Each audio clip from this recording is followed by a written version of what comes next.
J'espère que vous allez bien, j'espère que vous vous portez bien. Cette fin d'année 2023, elle est très particulièrement compliquée. Nous analysons ensemble cette journée, nous avons consacré cette journée du 27 décembre 2023 à ce qui se passe au Sahel, les événements très compliqués, notamment au Mali et au Niger. Nous avons déjà diffusé 2 émissions là-dessus et nous tenons absolument vous éclairer lanterne, mais ce qui se passe dans notre frontière sud aura un impact majeur sur l'avenir de notre pays. Les mauvaises relations que nous sommes en train d'utiliser, ou plutôt les problèmes que nous sommes en train de nourrir, avec nos voisins, notamment avec le Mali, et les mauvais choix, la mauvaise attitude, les mauvaises positions adoptées par le régime algérien dans l'équation du Sahel en ce moment, alors qu'il y a une offensive marocaine géopolitique et de lobbying très importante, il y a une emprise, une influence russe de plus en plus importante, et la Russie a remplacé de facto la France dans son rôle de gendarme. L'Algérie est en train de se faire éjecter du Sahel, et le Sahel est en train de s'embraser, est en train de prendre une nouvelle direction politique, et c'est l'Algérie s'apparente en ce moment aux antipodes de cette direction politique que veut prendre le Sahel, et nous allons nous retrouver dans une équation politique, où nous allons être entourés par des ennemis très dangereux depuis le sud jusqu'à pratiquement le nord, et nous souffrirons d'un isolement. Déjà, nous souffrons d'un isolement géopolitique important, avec toutes les crises politiques que nous avons eues avec plusieurs pays depuis 2020-2023. L'Espagne, le Maroc, les Émirats, on va avoir des relations compliquées avec nos voisins du Sahel. Ça va être hyper dangereux pour notre sécurité nationale. Et la preuve, elle est aujourd'hui, il y a de l'amateurisme. Il n'y a pas la diplomatie algérienne qui m'a contacté comme dans les 2 premières émissions, elle est aux abonnés absents. Les diplomates ont été éjectés, ont été forcés de se taire, ont été mis à l'écart des prises de décision et des processus de gestion des dossiers les plus sensibles, notamment le dossier malien et le dossier du Sahel en général. Regarde, c'est vraiment un amateurisme inquiétant, un amateurisme qui est dicté, qui m'a contacté comme tout à l'heure, par l'emprise dangereuse des militaires et des politiques sur la gestion des affaires diplomatiques. La preuve, vous voulez avoir l'illustration de cet amateurisme, il faut absolument voir et écouter ce que l'imam salafiste Mahmoud Dekou a dit ou a expliqué concernant sa visite en Algérie. Alors, Mahmoud Dekou, le 26 décembre, est sorti de son silence. Il a expliqué pourquoi il est venu en Algérie. Il a fait une vidéo de 13 minutes. Mahmoud Dekou, c'est le fameux imam salafiste qui a été accueilli, à qui on a déroulé le tapis rouge à Alger, au palais présidentiel. Il a été reçu personnellement par Abdelmadjid Tebboune le 19 décembre 2023. Au lendemain de cette entrevue, déclenchement de la crise politique avec le Mali rappelle convoque l'ambassadeur algérien et lui fait part de ses protestations les plus vives et dénonce des gestes inamicaux de la part de l'Algérie, qui accueille des personnes, qui traite avec des personnes hostiles au processus de transition et hostiles à la sécurité du Mali. Le lendemain, l'Algérie, le 21 décembre, convoque l'ambassadeur du Mali pour s'expliquer avec lui, pour répondre aux accusations du Mali. Le 22 décembre 2023, le Mali décide de rappeler son ambassadeur et il accuse l'Algérie d'avoir rappelé elle-même son ambassadeur, et nous sommes au bord d'une crise diplomatique, une crise assez dangereuse parce que la presse malienne comme la presse algérienne s'échangent des accusations. Il y a eu des bombardements, des opérations militaires très dangereuse auprès de la frontière algérienne, et l'Algérie et le Mali sont au bord de la rupture des relations diplomatiques. L'imam Mahmoud Dekou, c'est lui qui a provoqué cette crise. Parce que lui, il est considéré comme un opposant aux autorités au gouvernement de transition actuel au Mali, que ses partisans, je rappelle, ont créé un mouvement qui s'appelle le mouvement des associations et sympathisants de l'imam Mahmoud Dekou, qui ont appelé en octobre 2023 à organiser des manifestations contre le gouvernement actuel, contre les autorités actuelles, pour demander le départ des militaires, les colonels qui dirigent les transitions au Mali. Et donc il y a un conflit.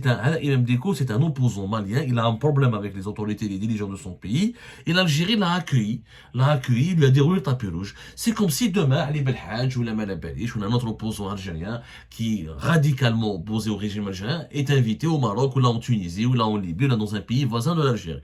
On verra les réactions de l'Algérie, comment elles seront. Mais regardez ce que l'imam Déco a dit dans une vidéo de 13 minutes. Il a diffusé le 25 décembre, pardonnez-moi, à 15h, l'après-midi du 25 décembre. C'était pas hier, c'était pas le 26 décembre. Le 25 décembre, il a diffusé une vidéo, il a expliqué pourquoi il est venu en Algérie. Il a expliqué que ce sont les autorités algériennes qui l'ont invité. Il a même dit, il a même révélé ce qu'il a dit à Abdelmadjid Tebboune. Abdelmadjid Tebboune, le président de la République, le président algérien, lui a d'abord proposé de faire partie de la grande mosquée d'Alger, d'occuper une fonction. C'est quand même grave.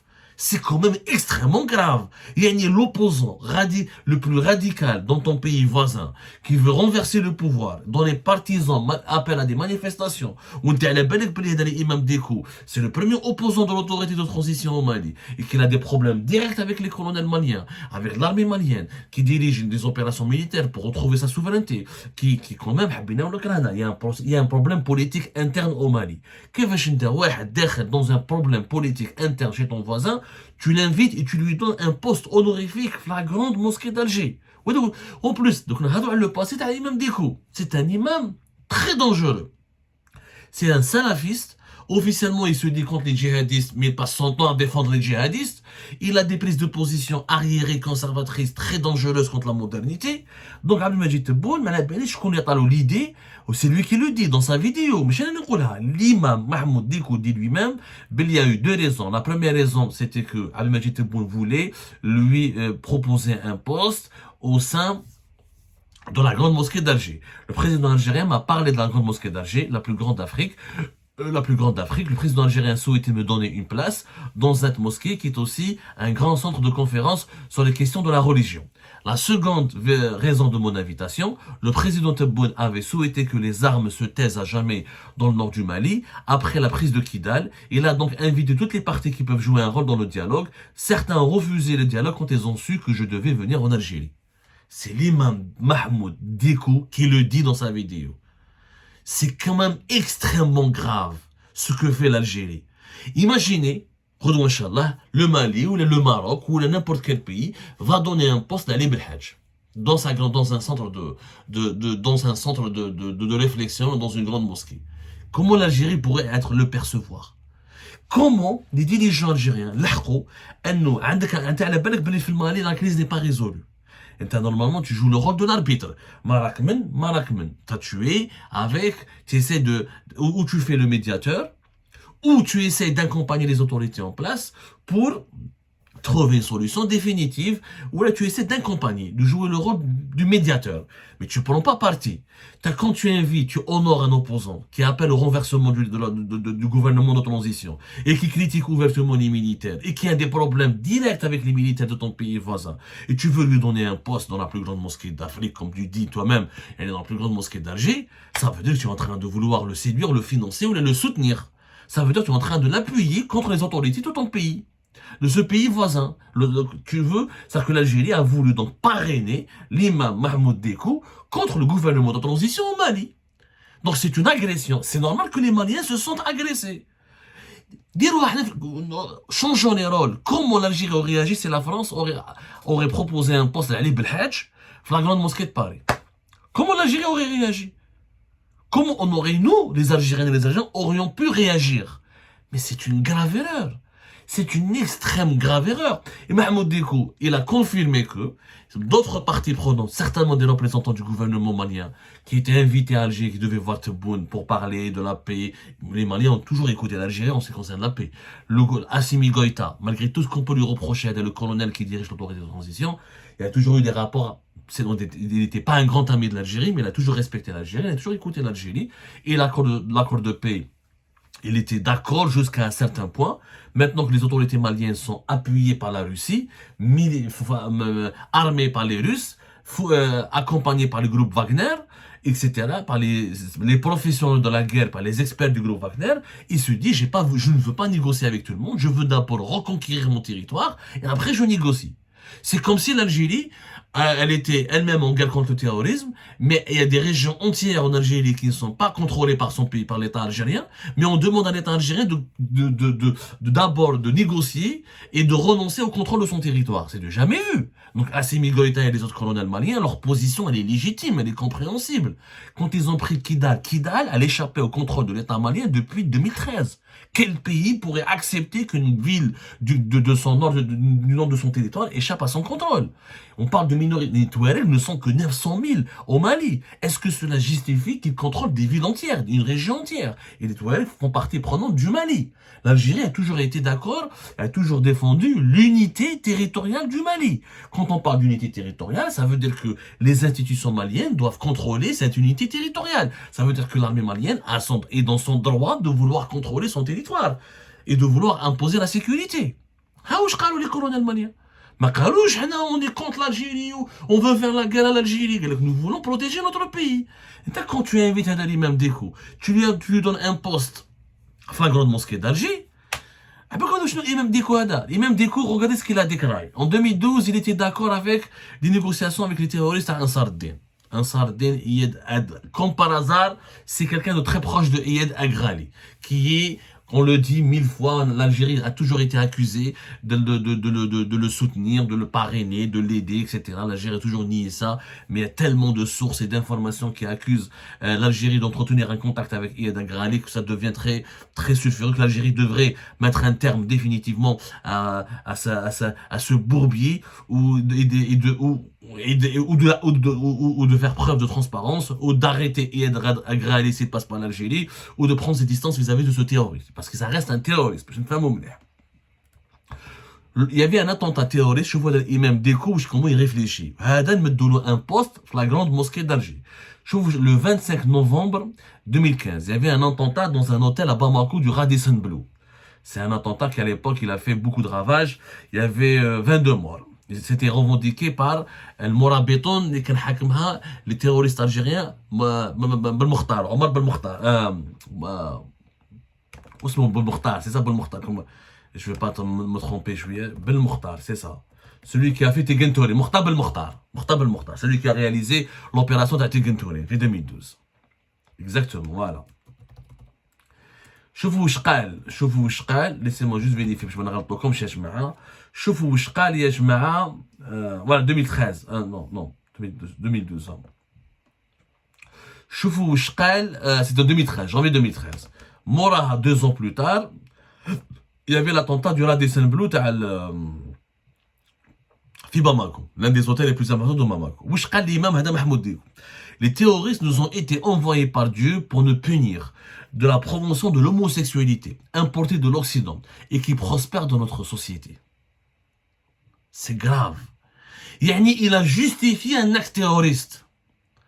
Ça, il a fait sa déclaration sur Voice of America. Et elle est datée, et elle est prouvée. En 2015, il a cautionné un acte, mais il n'a pas dénoncé. Non, Dieu nous a envoyé ces terroristes parce qu'il y a l'homosexualité, ce qui n'est pas vrai. Il n'y a pas plus d'homosexuels au Mali qu'en Algérie, il n'y a pas plus d'homosexuels au Maroc qu'au Mali, ou je ne sais pas quoi. C'est très grave. Est-ce que quelqu'un comme celui-là, est-ce qu'un imam, d'abord il n'est même pas digne d'être un imam, est-ce qu'un personnage comme celui-là, l'Algérie pourrait le fréquenter? Et est-ce que l'Algérie pourrait lui offrir une place pour la grande mosquée? Zidouchi Rouchkal, le 12 décembre 2015, dans un prêche pour la grande mosquée de Bamako, le djihadisme est une création des Occidentaux et la France afin de recoloniser le Mali. En 2012, en 2013, il voulait négocier avec les terroristes. Et en 2015, il dit que c'est une invention des Occidentaux. En 2013, la contradiction du personnage, il est sulfureux. Alors en 2015, il a dit que le groupe terroriste est une création de la France. En 2013, il a défendu l'intervention de l'armée française au Mali. Il avait dit à ce moment-là que ce n'était pas une agression contre l'islam, mais que la France a voulu au secours d'un peuple malien qui était abandonné à son triste sort et qui était en détresse. هذه يا جماعة قالها tout est daté يا جماعة tout est daté في les radios في les médias français في les médias maliens etc. Comment un personnage pareil, qui joue, qui à l'approche il soutient le terrorisme quand ça l'arrange, il le soutient pas quand ça n'arrange pas. Il change de position comme il change de veste. Il était soutien de l'ex-président Ibrahim Boubacar Keïta. Il s'est retourné contre lui.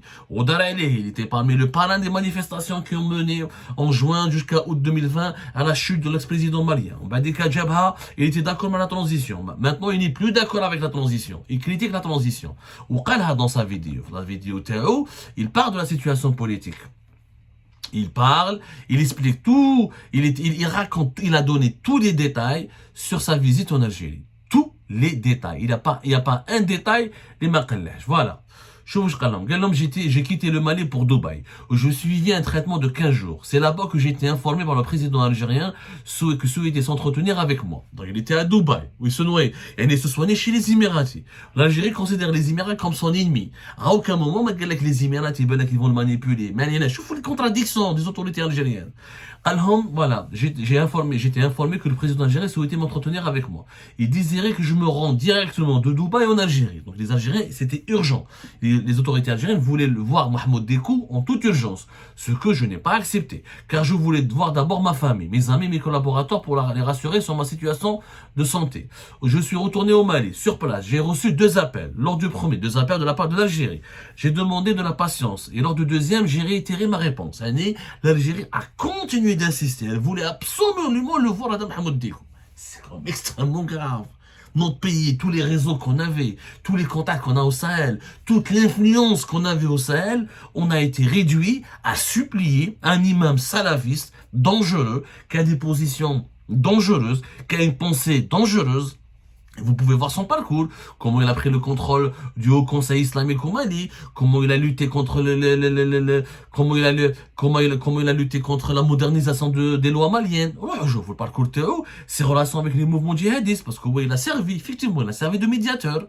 Il a servi de médiateur parce qu'il a des amis au sein des mouvements armés. Je vois la situation, il a rien. من بعد نكمل لكم شو واش قال. Ce n'est qu'à la 3e sollicitation, donc 3 sollicitations, 5 en tout, parce qu'il a été sollicité déjà depuis Dubaï, que j'ai décidé de partir en Algérie. Je souhaitais que les Maliens comprennent certaines choses, et il est temps de révéler certaines vérités que je vais exposer en prenant le Seigneur comme témoin.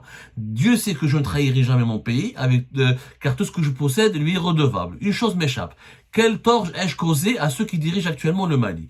Beaucoup de choses ont été accomplies. Après avoir quitté le Mali pour la Mecque, où j'ai été décoré d'un trophée, j'ai souhaité présenter au chef actuel du Mali. À mon retour, en retour. Cependant, il a refusé et par respect, je ne pouvais pas révéler sa réponse dans cette vidéo. Entre-temps, les jeunes ont pris le pouvoir et bien que nous ayons travaillé ensemble, depuis ce jour-là, je n'ai aucun contact avec les autorités actuelles. Ils ont coupé tous les liens avec moi. Lui-même reconnaît qu'il n'a plus de lien avec les autorités maliennes. Et malgré ça, l'Algérie l'appelle pour parler du Mali. Donc, tu as provoqué les dirigeants maliens. Je n'ai plus de... Assimi Goïta, le président d'autorité de transition malienne, a refusé de le recevoir. On lui a repris son passeport diplomatique. Il dit lui-même, je n'ai plus de contact avec les dirigeants maliens. Certains individus ont tout fait pour semer la discorde entre moi et les dirigeants successifs du pays, y compris des politiciens maliens qui m'ont utilisé pour renverser le régime des Béka. Comme je vais essayer... Voilà, une fois arrivé en Algérie, j'ai réalisé que ces personnes avaient initialement l'intention de partir en Algérie, mais une fois certains de mon départ, ils ont changé d'avis, me tendant un piège. En réaction, ces individus dont la profession n'est pas connue, mais qui parlent au nom des autorités maliennes, sont sortis pour me traiter de traître. Ils m'ont accusé de conspirer contre le Mali avec les rebelles, cherchant à me tendre un piège pour compromettre ma crédibilité auprès des Maliens. Cela n'a pas été le cas. J'ai été reçu par le président algérien. Après l'entretien avec le chef de l'État, j'ai été interviewé par des journalistes abordant les relations entre nos deux pays. Cela a déplu aux autorités car j'avais réussi à déjouer les pièges. Cela les a irrités, les poussant à interpeller l'ambassadeur algérien pour protester en arguant que son président avait reçu en personne une personne hostile à la transition, mais non aux autorités de la transition. Je me pose maintenant la question. Allons-nous rester dans une transition qui ne finira jamais? Qui souhaite que nous demeurions dans cette transition sans trajectoire? Ce qu'il a dit a provoqué un incident diplomatique entre les deux pays alors que ce n'était pas le cas. How is تعرف lui-même il est contre la transition. Donc il dit jusqu'à quand ça va durer. Donc moi je me fais déjà اصلا je me fais les militaires maliens. Oui, même dans sa vidéo l'imam Mahmoud Dicko il n'a plus de contact avec les autorités maliennes actuelles. Oui, lui-même qu'il a été lui-même sollicité par l'Algérie, c'est pas lui qui a cherché à venir en Algérie. Oui, lui-même l'Algérie voulait lui proposer un poste pour la grande mosquée d'Alger. C'est du tchèque-tchouka, c'est un amateurisme extrêmement grave. Extrêmement grave.